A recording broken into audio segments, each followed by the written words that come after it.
Sometimes someone walks into your life, not to stay forever, but to change everything in just a few moments. The rain had arrived without warning, soft, steady, and tender, like the sky itself was whispering secrets to the earth. Droplets tapped gently on the leaves, danced along the pavement, and shimmered on the glass windows of the college library. Ariba stepped outside, hugging her books close to her chest. The scent of wet earth and ink clung to the air. She paused on the steps for a moment, letting the drizzle brush her cheeks like an old friend's fingers. Her scarf fluttered slightly with the breeze. Students scurried around her, shielding themselves under umbrellas and jackets, rushing to get indoors. But Ariba didn't rush. She liked the rain. It reminded her to slow down. That's when she saw him. A tall boy stood across the courtyard just beyond the old banyan tree. He wasn't moving, wasn't even trying to shield himself from the rain. His hands were buried deep in his pockets, head tilted slightly as he watched her, not in a bold or unsettling way. No, it was something gentler, almost like he wasn't looking at her but through her, as if he saw something familiar in her presence, something that made him linger. He wore a dark hoodie, the hood down, and his hair was damp, strands clinging to his forehead, but it was his eyes that caught her, eyes that held something ancient, like forgotten pages in an old diary. There was a softness to them, but also silence, the kind of silence that comes after a storm, or just before a confession. His name, she would later learn, was Rayan. But at that moment, he was just a stranger standing in the rain, an enigma carved out of water and quiet. For a split second, their gazes locked. Ariba's breath caught in her throat. She had always prided herself on being rational, grounded, but something about that glance made her feel like she had stepped into a story she hadn't written, one that was already unfolding around her, with or without her permission. She looked away quickly, cheeks warming. What was that feeling? Curiosity? Intrigue? Or something deeper? Something unnamed? She walked on, pretending not to notice that he was still watching her, pretending that the moment didn't just shape itself into the first line of a memory. Behind her, Rayan didn't move. He simply stood there, letting the rain soak him, as if he couldn't feel it at all, or maybe he welcomed it, like it gave him permission to stay invisible. He was used to that. People rarely noticed Rayan. Not truly. They saw the smile, the charm, the polite nods. But no one ever paused long enough to look into the quiet between his words, to ask why he always sat alone or why he stared at the sky like he was waiting for someone. But today, Ariba had seen him. And even though she hadn't said a word, even though she'd walked right past, Rayan felt the shift. It was small, fragile, like a thread being pulled through a needle for the first time. He stood in the rain a little longer, until the courtyard began to empty and the library doors clicked shut behind her. He didn't follow, not yet, but he would, because sometimes life doesn't begin with grand events or fireworks. Sometimes it begins with rain, and the way two strangers look at each other and feel quietly that something is about to change. Their paths crossed again in the library.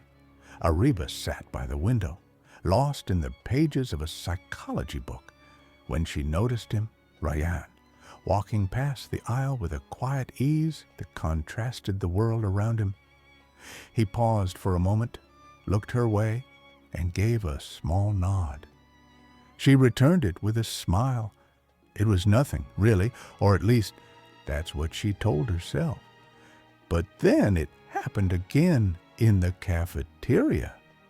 She was with her friends, laughing over something silly, when she saw him sitting alone at the corner table, headphones on, a sketch pad open, completely absorbed in his own world.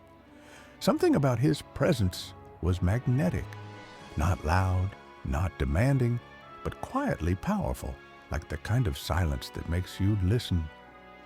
The encounters continued, a shared elevator ride, passing by in hallways, and slowly, as if by some unseen thread, they found themselves drawn toward each other. Rayan wasn't like the others.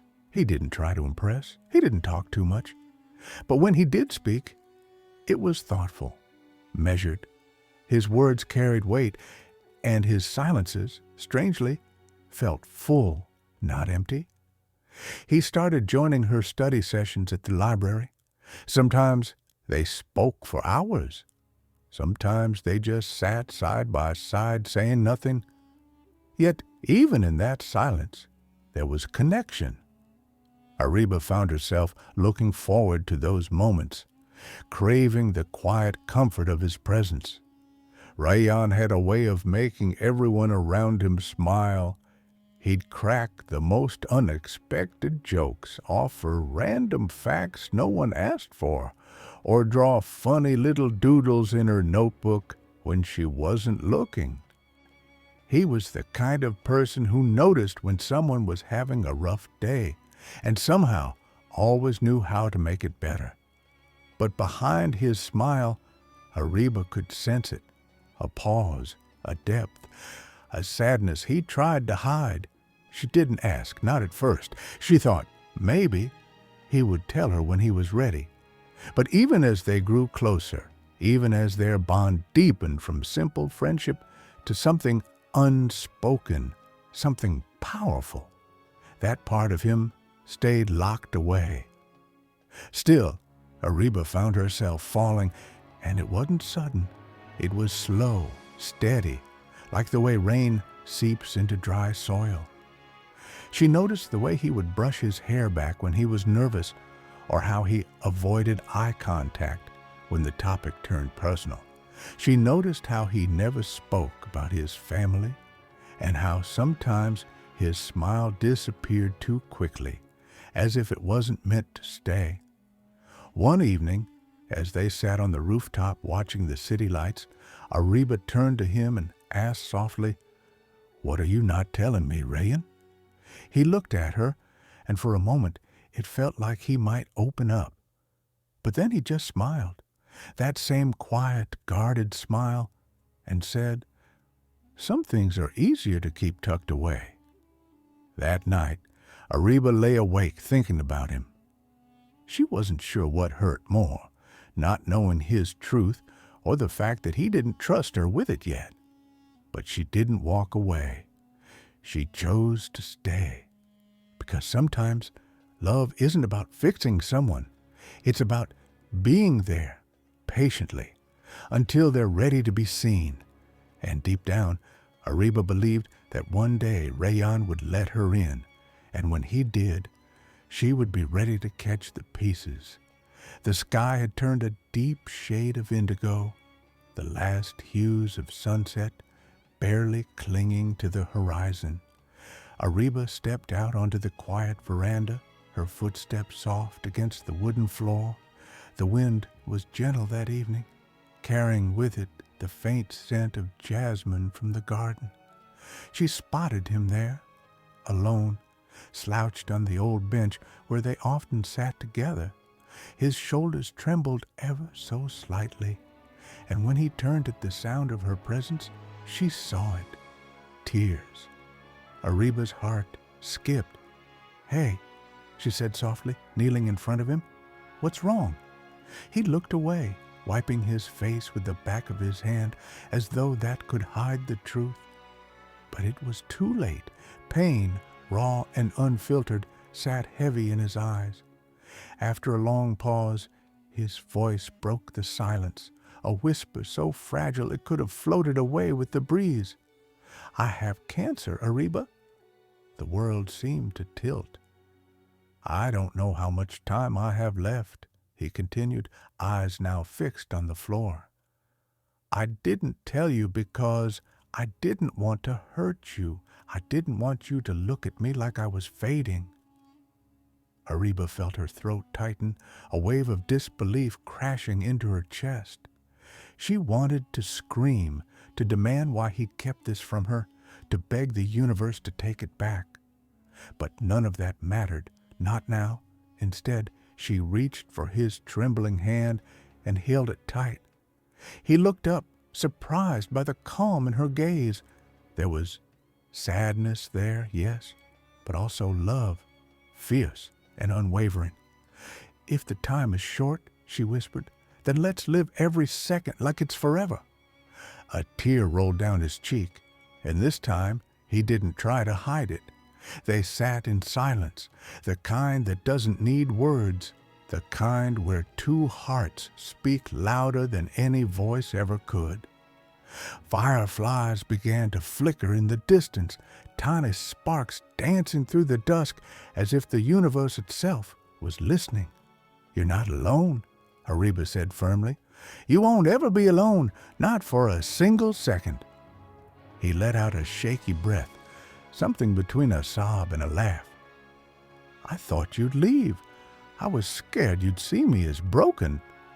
She shook her head slowly. You're not broken. You're human. And you're mine, no matter what. That night, they made a silent promise, not to be defeated by the ticking clock, but to defy it, to find joy in the smallest moments, shared tea under the stars, laughter over old memories, quiet music, and dancing barefoot on the cold kitchen tiles. They began to live not for the future, but for the now, for the gift of today. And as the days passed, Ariba became his strength when he was weak, his smile when he had none left, his hope when the pain grew unbearable. She didn't ask how much time they had left. She made each moment matter, so that even the pain became a memory stitched into something beautiful.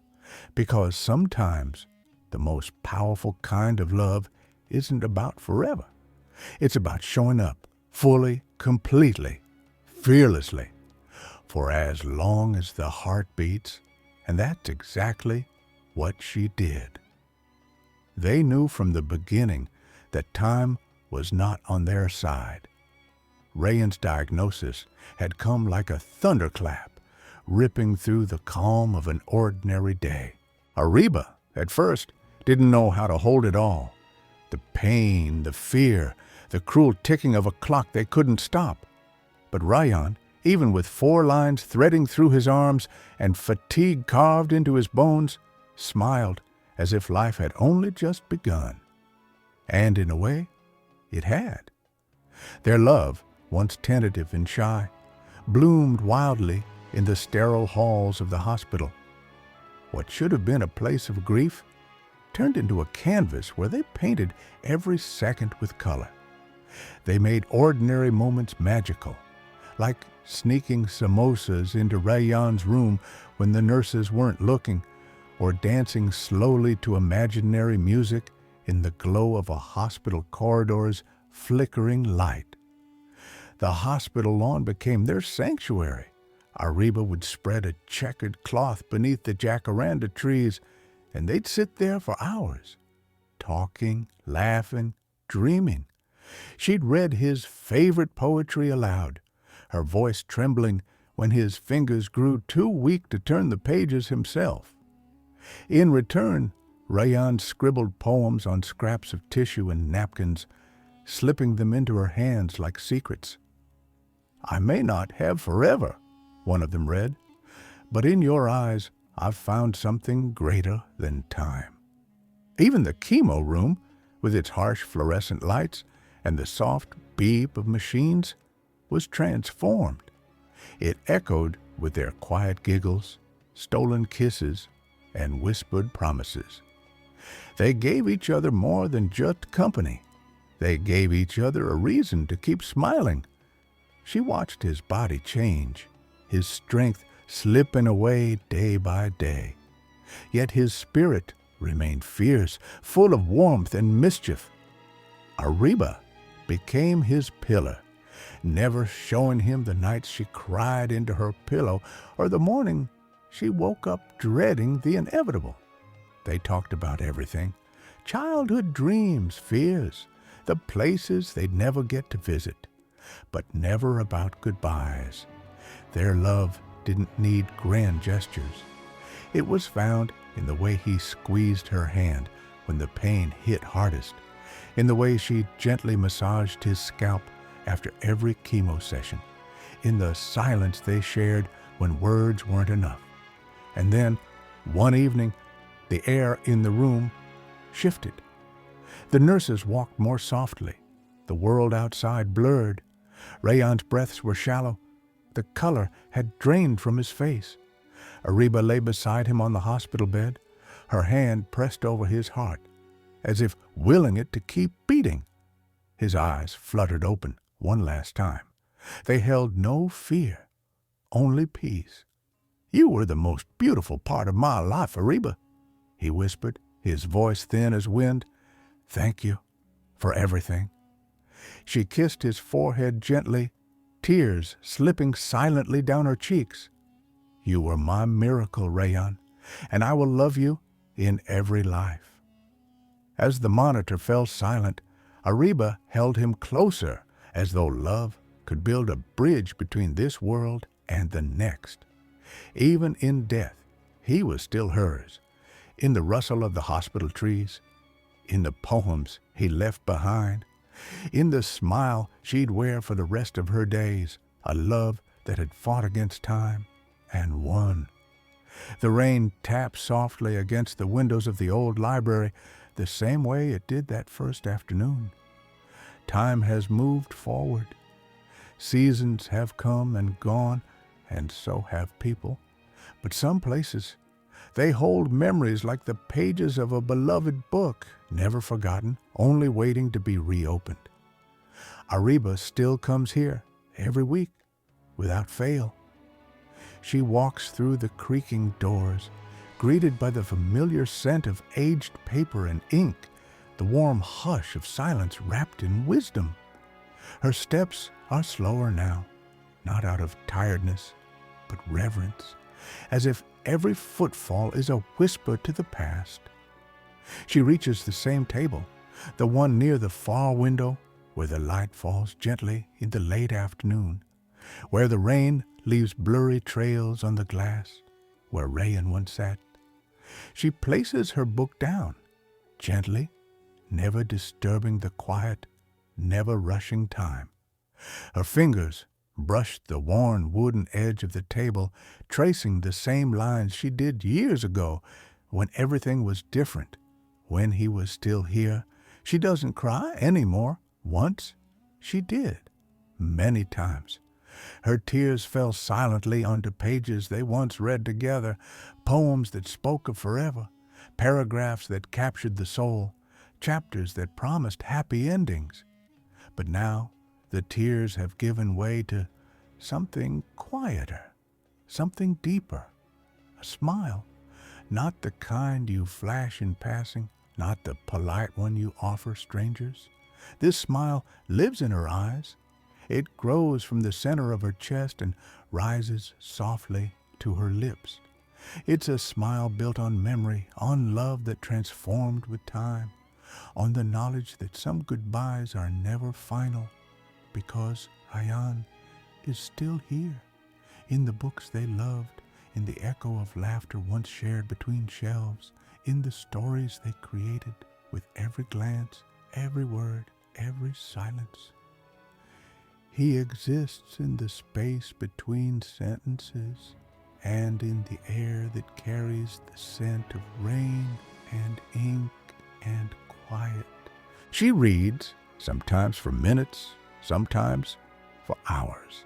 Sometimes she doesn't open the book at all. She just sits and listens to the rain, to her heartbeat, to the memory of a boy who once believed that stories could change the world. And maybe they did, because Ariba is not the same girl she was. She's stronger, softer, braver, and even though life tore a page from her story, it also left her with a chapter so profound, so real, that it still echoes through every word she reads today. When she leaves, she always looks back at the table, just once, just long enough. And if you're quiet, really quiet, you might see it too. The slight shimmer in the air, the outline of a boy with kind eyes and a crooked smile, still sitting by the window, waiting for the next story to begin. Love doesn't always stay the way we want it to, but the real ones, they never truly leave. They become part of us. Ariba walks out into the rain, no umbrella, no rush, just her and the soft rhythm of the sky above. And as the piano plays on and the world blurs through raindrops, one truth remains. Some loves never die. They simply turn into something else. A quiet strength, a silent companion, a story written in the heart forever. The rain fell gently against the windows of the old library, each drop a soft reminder of moments once lived and now remembered. Time had passed, seasons had changed, and people had come and gone. But some things, some memories, lingered like the scent of old pages and the echo of laughter in the silence. Ariba still came to the library. She walked slowly through the familiar rows of books, her fingers brushing against the spines like greeting old friends. The scent of paper, ink, and quiet dreams welcomed her like always. She didn't need to ask where to sit. Her feet knew the way, to the far corner by the window, to the table where Rayan used to sit. It was there they had spent countless afternoons, sharing stories, jokes, and soft moments of silence that didn't need words. She would read while he sketched. He'd often look up and catch her smiling at something in a book, and he'd draw that smile later, saying, "Your smile deserves to live forever." He had loved in the quietest of ways, no grand declarations, no loud promises, just presence, just eyes that saw her, truly saw her. Ariba hadn't known how deeply someone could become part of your soul until he was gone. The loss had broken her once. For weeks, she didn't step into the library. She couldn't bear the silence where his laughter used to be. She couldn't sit at that table without hearing the ghost of his voice. But grief, like love, changes shape with time. It doesn't disappear, it just softens around the edges. So one rainy afternoon, like this one, she came back. Her hands trembled as she opened the library doors. The world hadn't ended. The room still smelled the same. The table was still there. She sat, she cried. But she kept coming, and now she no longer cries. She just smiles, softly, quietly, at the memory of a boy with ink-stained fingers and eyes full of wonder. She sometimes brings a book they used to read together. Other times, she just stares out the window, listening to the rain and the piano music that sometimes plays softly from the library speakers. There's an old notebook in her bag, the one Rayan had once drawn in. She flips through it sometimes, page after page of little sketches. Her smile, her reading, a rainy day outside this very window. And on the last page, a simple message in his handwriting: "Some loves don't fade. They grow roots inside us." She believes that now. Rayan may be gone, but his love lives in the way she sees the world, in the way she listens to stories, in the way she smiles when it rains. Some people pass through our lives like storms, loud, sudden, and gone in an instant. But others stay like sunlight caught in glass. They never really leave. They become part of us, part of our breath, our heartbeat, our quiet moments. As the rain continues to fall, Ariba closes her book and leans back in her chair. The library is still, the table is warm, and in her heart Ryan sits across from her, smiling, because some loves never die. They just become part of us. And in that truth, Ariba finally found peace.